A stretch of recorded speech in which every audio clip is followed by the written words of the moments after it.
One of John Lennon's most iconic Beatles songs was actually born in a haze of marijuana smoke. Long before Imagine became a global anthem, Lennon found himself experimenting in the studio under the influence, and what came out of that session would change rock music forever.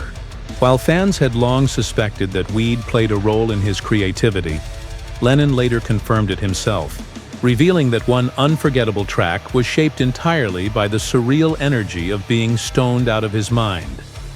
The spark of genius struck when he accidentally played back his recording in reverse. Instead of dismissing it as a mistake, Lennon became completely mesmerized by the haunting sound. Inspired, he rushed back to the studio, eager to flip the entire track backwards, vocals, guitars, and all. The result? The groundbreaking track Rain, released in 1966 as the B-side to Paperback Writer, now considered one of the most innovative recordings of the decade. Fans who listen closely can hear Lennon's eerie backward vocals, a sonic experiment that many still call divine inspiration.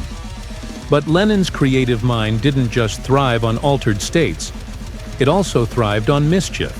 He admitted that some of his songs were intentionally written to confuse fans and critics who obsessed over hidden meanings. One of the most famous examples, Glass Onion from the White Album, was, in his own words, nothing more than a spoof of everything he had ever written. Rather than weaving deep symbolism, he playfully dropped misleading lines just to throw people off, proving that not every Beatles song carried a grand message. By 1980, Lennon openly reflected on this duality in his songwriting. Sometimes he sought spiritual inspiration, other times he simply wanted to mess with people's heads.